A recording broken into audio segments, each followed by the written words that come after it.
आदम की वंशावली। आदम की वंशावली यह है, जब परमेश्वर ने मनुष्य की सृष्टि की तब अपने ही स्वरूप में उसको बनाया।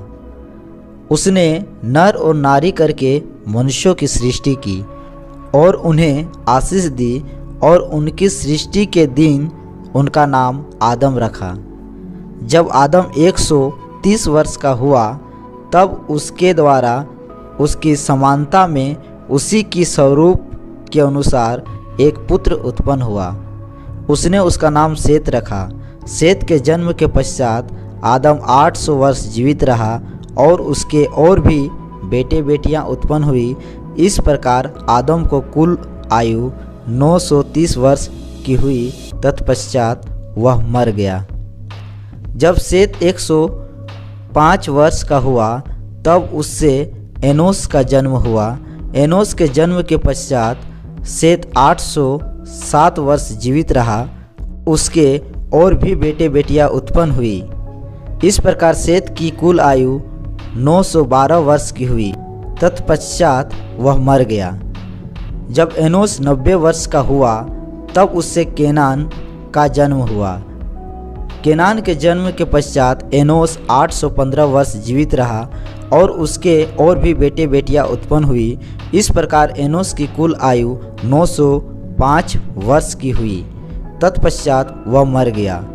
जब केनान 70 वर्ष का हुआ तब उससे महललेल का जन्म हुआ।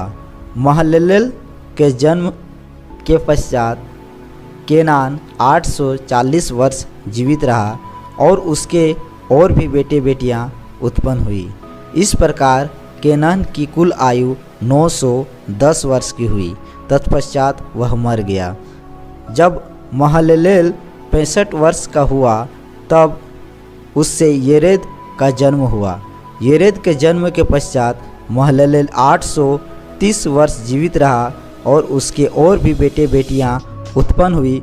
इस प्रकार महललेल की कुल आयु 895 वर्ष की हुई। तत्पश्चात वह मर गया। जब येरेद 162 वर्ष का हुआ तब उससे हनोक का जन्म हुआ। हनोक के जन्म के पश्चात येरेद 800 वर्ष जीवित रहा और उसके और भी बेटे बेटियां उत्पन्न हुई। इस प्रकार येरेद की कुल आयु 962 वर्ष की हुई। तत्पश्चात वह मर गया। जब हनोक 65 वर्ष का हुआ तब उससे मतूशेलह का जन्म हुआ। मतूशेलह के जन्म के पश्चात हनोक 300 वर्ष तक परमेश्वर के साथ साथ चलता रहा और उसके और भी बेटे बेटियां उत्पन्न हुई। इस प्रकार हनोक की कुल आयु 365 वर्ष की हुई। हनोक परमेश्वर के साथ साथ चलता था, फिर वह लोप हो गया क्योंकि परमेश्वर ने उसे उठा लिया। जब मतूशेलह 187 वर्ष का हुआ तब उससे लेमेक का जन्म हुआ। लेमेक के जन्म के पश्चात मतूशेलह 782 वर्ष जीवित रहा और उसके और भी बेटे बेटियां उत्पन्न हुई। इस प्रकार मतूशेलह की कुल आयु 969 वर्ष की हुई। तत्पश्चात वह मर गया। जब लेमेक 182 वर्ष का हुआ तब उससे एक पुत्र का जन्म हुआ। उसने यह कहकर उसका नाम नूह रखा, यहोवा ने जो पृथ्वी को शाप दिया है उसके विषय यह लड़का हमारे काम में और उस कठिन परिश्रम में जो हम करते हैं हमको शांति देगा। नूह के जन्म के पश्चात लेमेक 595 वर्ष जीवित रहा और उसके और भी बेटे बेटियां उत्पन्न हुई। इस प्रकार लेमेक की कुल आयु 777 वर्ष की हुई। तत्पश्चात वह मर गया। और नूह 500 वर्ष का हुआ और नूह से सेम और हाम और येपेत का जन्म हुआ।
और उनकी रस्सियों को अपने ऊपर से उतार फेंकें।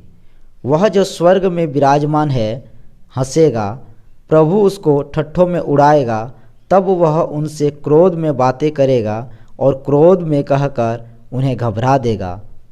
मैं तो अपने ठहराए हुए राजा को अपने पवित्र पर्वत सिय्योन की राजगद्दी पर बैठा चुका हूँ। मैं उस वचन का प्रचार करूँगा जो यहोवा ने मुझसे कहा, तू मेरा पुत्र है, आज तू मुझसे उत्पन्न हुआ। मुझसे मांग और मैं जाति जाति के लोगों को तेरी संपत्ति होने के लिए और दूर दूर के देशों को तेरे निज भूमि बनने के लिए दे दूँगा। तू उन्हें लोहे के डंटे से टुकड़े टुकड़े करेगा, तू कुम्हार के बर्तन के समान उन्हें चकनाचूर कर डालेगा। इसलिए अब हे राजाओं, बुद्धिमान बनो, हे पृथ्वी के न्यायियों, यह उपदेश ग्रहण करो। डरते हुए यहोवा की उपासना करो और काँपते हुए मगन हो। पुत्र को चूमो, ऐसा ना हो कि वह क्रोध करे और तुम मार्ग ही में नष्ट हो जाओ, क्योंकि क्षण भर में उसका क्रोध भड़कने को है। धन्य है वे जिनका भरोसा उस पर है।